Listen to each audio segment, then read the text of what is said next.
to have the sport change so much over the course of his tenure, it's unrecognizable from 12 years ago, and that's why you have a Saban just up and leave. Why you have like an Urban Meyer say, I don't want to do this anymore.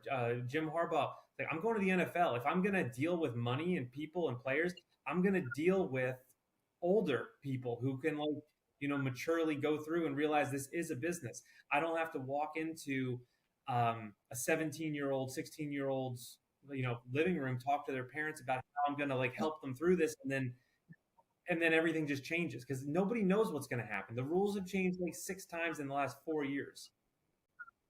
But Andrew, what I would tell you, he was a good local recruiter. I mean, he's a former wrestler himself. He recruited locally. He was in the high schools here in Pennsylvania, in New Jersey, in Virginia. That part of it, he got it. He understood that. And in Ohio, and he was able to use, the tradition of Penn State, great modern tradition. Like I had told you, the big schools in the past were the schools that I mentioned, the Penns, the Pitts, even Carlisle with Jim Thorpe and those guys. But what I would say to you is that he had that down. He's a former wrestler too. He tried to wrestle, well, not a great wrestler, but I think if you look at Penn State's wrestling program, their success is Pennsylvania wrestlers. You understand? If you look at Pitt, Lehigh, Penn, we have 4 teams, and we have a bunch of smaller schools. The PSAC conference that does Division I wrestling. We're so loaded with athletes in this state, and they're being overlooked now by Franklin because. And on the last show that we did, I wanted to say before he got fired that what an idiot to bring in 3 wide receivers from three different colleges rather than counting on these studs in the state of Pennsylvania. There's a kid from Nazareth, Pennsylvania, right next door to us, right? Kid from Whitehall, Pennsylvania, right next door. They're stars in the NFL. They were stars up in State College. Why did he abandon his? Well, I think the point.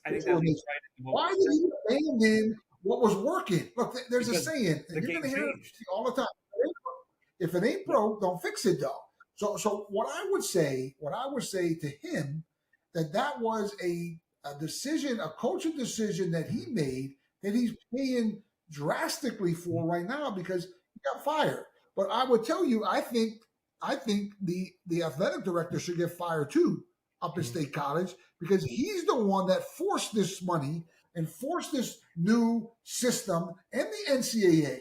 To me, I look at the package and say it's not these coaches that are failing miserable. Even the Pitt coach, he was doing fine. He had winning seasons, breaking even, and Pitt football has really deteriorated. I think they won a conference championship like 3 or 4 years ago before this NIL crap all started. But they were at least going to bowls and winning. I mean, the guy lost 9 games in a row. I mean, who loses 9 games in a row with paying their quarterback $1.7 million? The Pitt quarterback. So I'm just shifting over just to make the scenario. You understand? Because he's doing terrible too. Since the money's involved, he paid a quarterback $1.7 million. The team, you see the team, the fan. A friend of mine's son is a lineman there, who's not getting any playing time, which I'm upset about. He's a big man. The kid's 6'5", 320 pounds. He's a monster, the kid. But he transferred in there before all this. He went there before all of this NIL stuff. Last year they transferred 3 linemen in, paid him a ton of money, and he's sitting on the bench. You understand? His dad played there. He has pride and wants to play at the University of Pittsburgh. But guess what? This guy's got to win. He's got to win. So what he does, rather than developing the younger guys that have a loyalty to the University of Pittsburgh or have a loyalty to Penn State University or to Temple because they're from the state of Pennsylvania, getting back to what we're talking about, and Franklin's biggest failure to me was exactly what we're talking about, what you brought up. You understand? He forgot what got him there. You understand? The kids in Pennsylvania got him there. The kids in Pennsylvania got Penn State there, got Pitt there, got Temple with their success there. Now, why aren't you recruiting those guys? Why aren't you bringing those kids in like the wrestling guys are?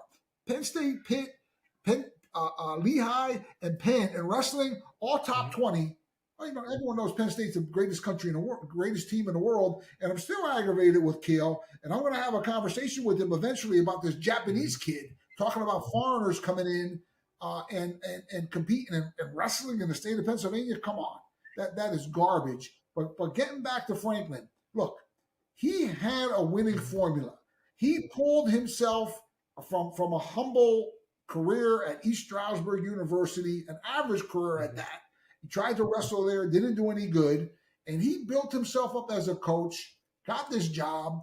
When Penn State's, Penn State was sort of in the middle of the fence, trying to rebound, and I think he was doing just fine.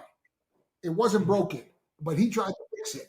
So he's to blame. The athletic director's to blame, and the alumni. All three of them are to blame. Listening to people boo the kids. I mean, come on. The kids do not deserve to be booed. Do you understand? Franklin had that forced on him. He doesn't deserve to be booed. Do you understand? So what needs to happen is all you alumni that were booing, and they're booing in Pittsburgh too. You all need to get together. Stop funding them. Stop giving them any money until they change this whole NIL and get that money that's coming in and spread it out to all the Olympic sports like we're talking about. That and don't none of you vote for any of these changes that Congress or these bills that are trying to be passed, because that money, the only way to solve it is there needs to be a formula that all 100 kids, and we've mentioned this on our show, all those 100 kids that are playing, from Joe Superstar to the average guy, they all get the same amount of money. They all get whatever it is. That's not $1 million and it's not 1,000. Somewhere down more towards 1,000 than $1 million. You understand?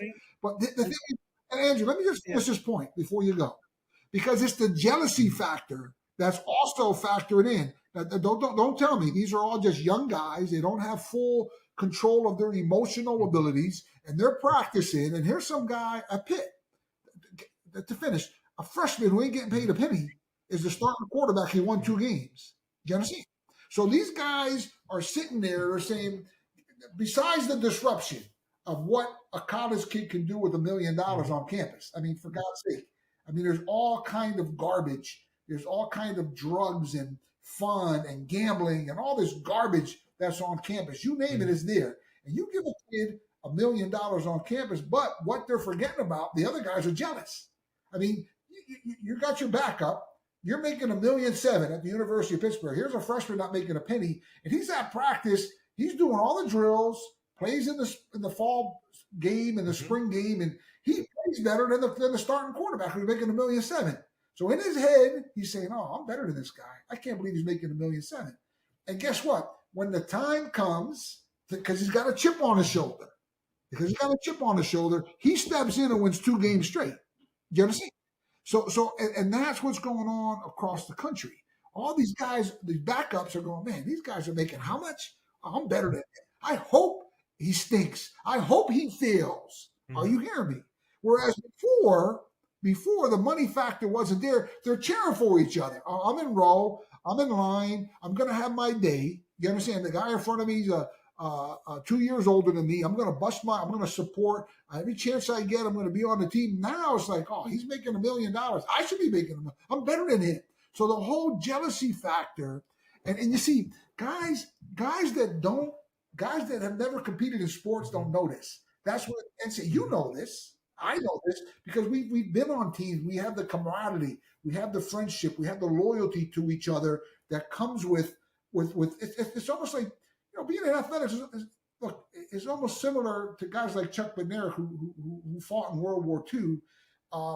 Nothing compared to that, but you get a bond, man. You're practicing together every day. You're beating each other. You're hammering at each other. You're going against each other. You get respect for each other. You get friendship for each other. So that camaraderie and that closeness that these athletes go through is being abolished now because guys are just coming in. They're getting a big paycheck. Do you understand? And the guys that are behind them are jealous and they're aggravated and they're not getting playing time. And there's no camaraderie. The kids aren't cheering for each other, and the fans and the students, like you talked about, they're saying, "Oh, this guy's making $1 million." Well, I think it's really easy too to compare it. So we just saw this happen 10 years ago in the NFL.